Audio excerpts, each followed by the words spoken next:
Hello, I guess you've heard of Gobekli Tepe and the other Tastepeller sites nearby. These super old ruins in Turkey are famous in their own right. The T-pillars are awesome, the carvings mysterious, the sculptures are kinky, and the 12,000 years old age is just mind-blowing. What is probably less known is that after the discovery of Gobekli Tepe in 1994, history was effectively rewritten, and since then it has been fun to watch some academic authorities flip on their back trying not to admit their theories are obsolete. Today, to appreciate how civilization suddenly became older, we will focus the one eye on how Gobekli Tepe made ancient history truly ancient.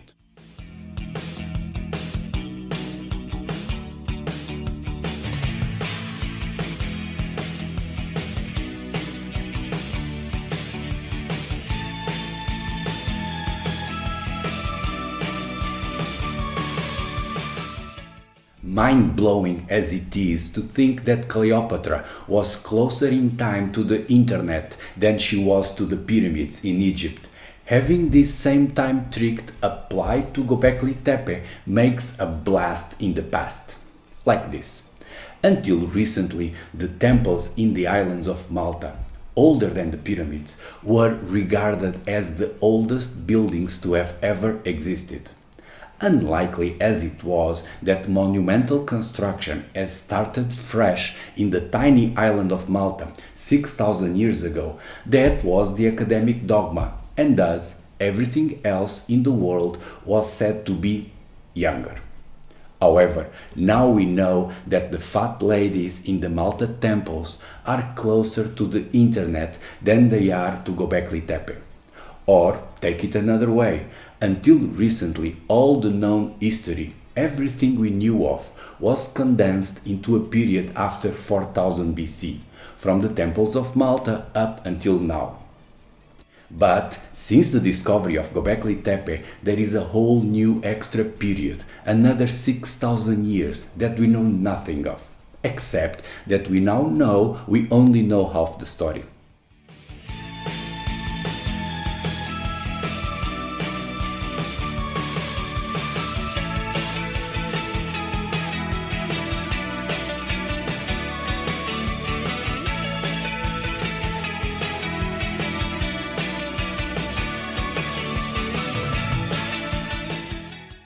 The period from Gobekli Tepe onwards, from 10,000 BC to 6000 BC, is called the pre-pottery Neolithic. However, despite that name, pottery was found in those Tepe sites, making pottery way older than even the pre-pottery era, and bringing about some huge consequences. See, conventional archaeology was built around the comparison of pottery shards, so that if a particular design of pottery surfaces somewhere, it is taken as proof for both dating and travel of ancient cultures. Pottery decoration, often one single shard, is used as strong factual evidence, whilst for instance massive stone walls, especially the super complicated Cyclopean ones, are not considered significant. This was despite the fact that, unlike big walls, pottery is super easy to make, with any lonely guy being able to invent a new design, which is then very likely to be similar to another pottery design, once popular somewhere else. Dating via pottery shards was never reliable, but now, having found pottery in the pre-pottery era, further exposes how a huge chunk of the historical paperwork is no longer valid. History not only doubled, the half that before existed has to be rewritten.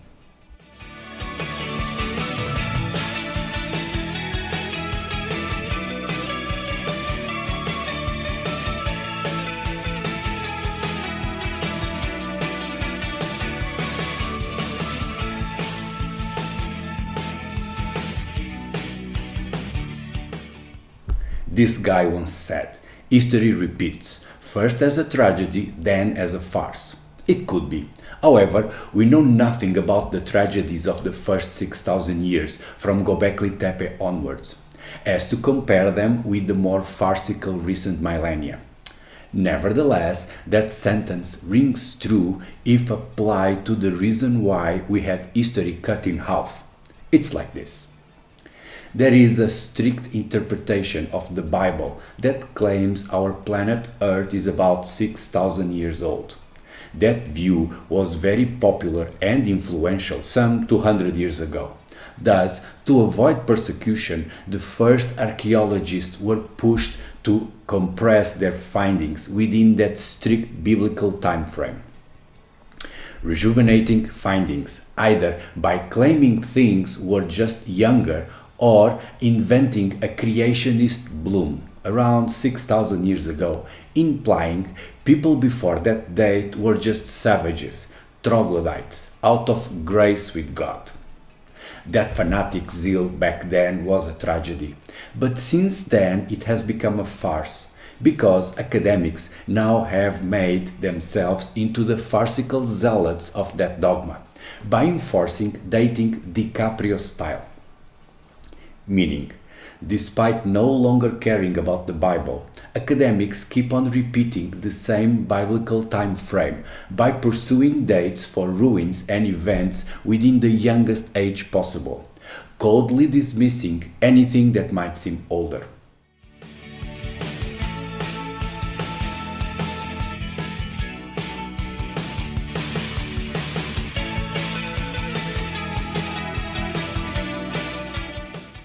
Gobekli Tepe was covered upon abandonment by its original inhabitants, which is the sole reason why the site was later found and also proven to be so old.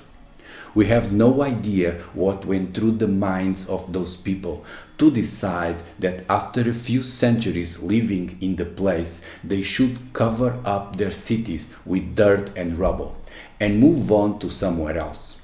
But we owe them and that awkward choice of rewilding the opportunity to discover the truth about history. Fast forward 9,000 years from the cover-up up until the discovery of the ruins, they are found to be mostly intact. And luckily, carbon dating has since been invented to decisively prove their actual age. If Gobekli Tepe had not been covered up and kept being inhabited afterwards, all the different periods would have been jumbled up, and there would be nothing left to properly date that site. Furthermore, if the site discovery was made earlier, before the invention of carbon dating, the site would have been attributed to some pottery era, since it has pottery, and the real age would thus be lost. So, covering up Gobekli Tepe until 1994 was thus a bizarre event that is saving history from a bunch of established dogmas.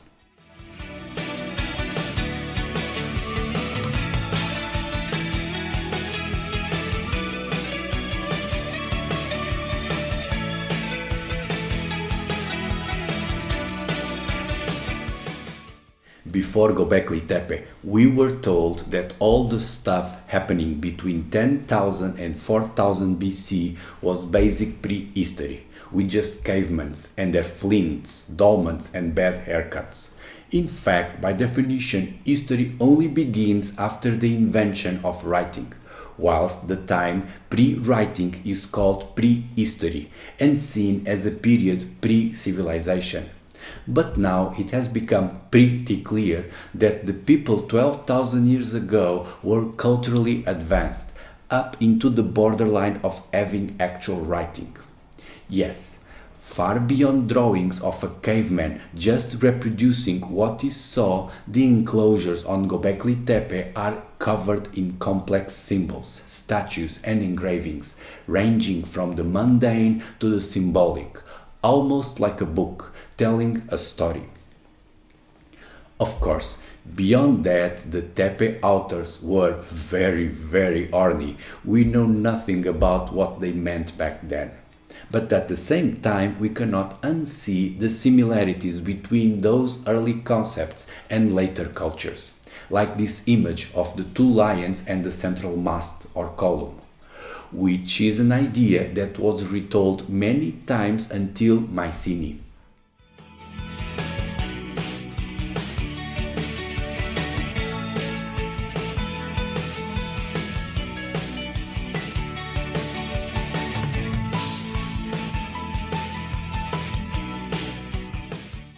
The famous steep pillars, standing 5 meters tall, are the most impressive pieces of stonework in the enclosures, with the bigger mystery, for me, being more than how they were carved and transported, but how the hell the builders knew those things would stand. See, in the San Liurfa Museum there is a replica of the enclosure that looks almost real. However, I'm pretty sure the interior of the replicas had to be reinforced with a steel beam and bolted to the floor to keep them from falling. If you doubt me, just try and stick up a 5 meters tall slab of rock and then have a toddler run into it. On second thought, please don't do it, just trust me on this one. Despite museum builders today not trusting the original technique, similar types of tea things have been done in other ancient sites, like the talayots of Menorca, dated to 1000 BC, or the tea in Salerno in the south of Italy, said to be from 2000 BC, which are both a lot younger and are achieving apparently the same result. Look, I'm not arguing those steep pillars are impossible to build, nor that it was the same people that built them all. Nothing like that. It is just that the people of Gobekli Tepe knew so much about construction techniques 12,000 years ago that I feel construction should have evolved faster since then. But apparently it didn't, or else other things are also older than said.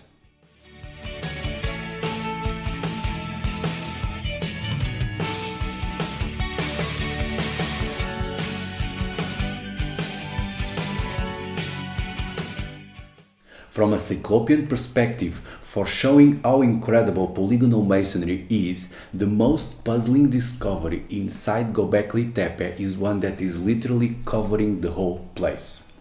See, in these tepes, the pre-pottery sites, all of the flooring is like lava, well, cement, or using the correct word, terrazzo.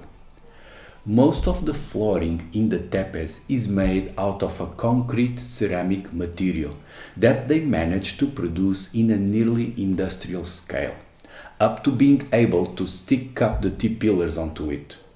It is easy to guess how terrazzo was discovered. All it takes is a campfire big enough, placed on top of the right type of limestone, so that the next day some nuggets of artificial stone will emerge from the ashes.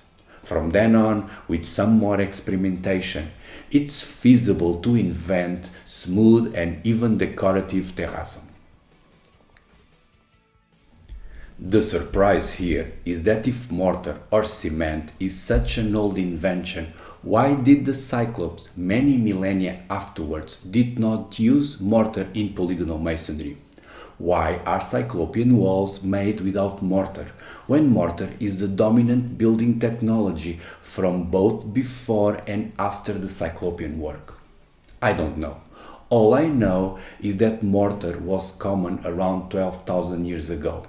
And it is incomprehensible why people stopped using mortar to begin building with polygonal masonry, just for a period, then to return using mortar later on.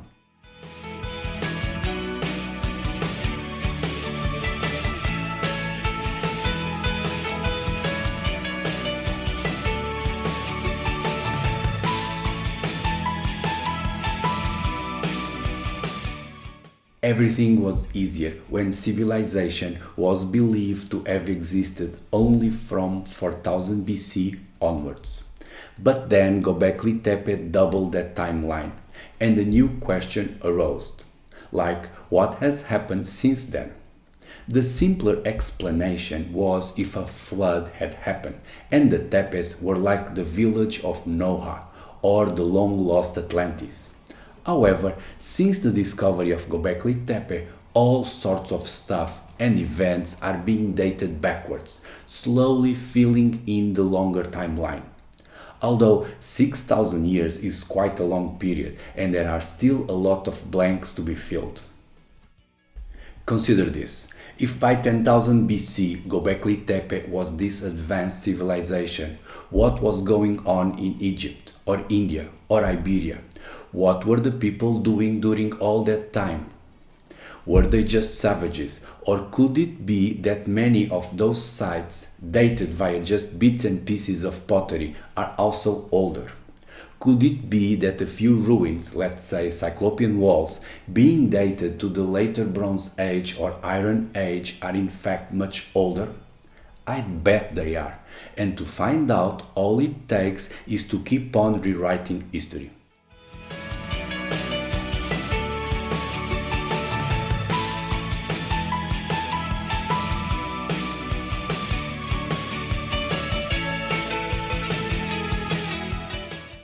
Until 1994 there was no Gobekli Tepe. By then we had internet, but still had no idea civilization was twice as old as commonly believed. Just the following year, Graham Hancock published Fingerprints of the Gods, to begin his long life fight for a more open-minded approach into our deep past. The ideas of Graham Hancock have never, or yet, been validated. But right at the time he was first publishing his crazy ideas, Gobekli Tepe was cutting in half the gap between the established dogmas and his theories. So I'd say there is no reason to discard Graham as a complete loony just yet. And since we do have the internet, we also don't need a professional permission to keep an open mind about our past. Who's to say we are not on the eve of finding an even older lost civilization?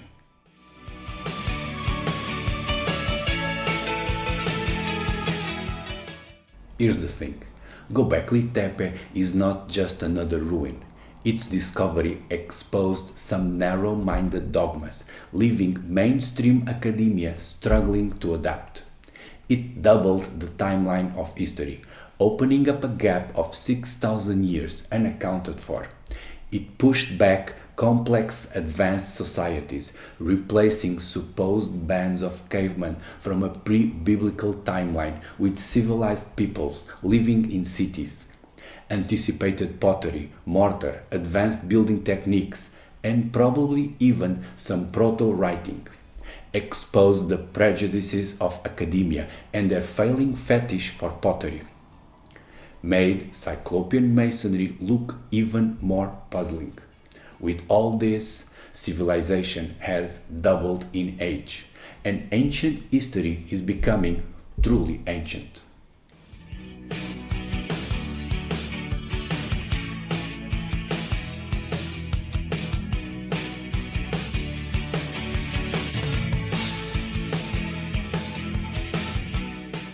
That's it for today. Hope you liked it. See you soon.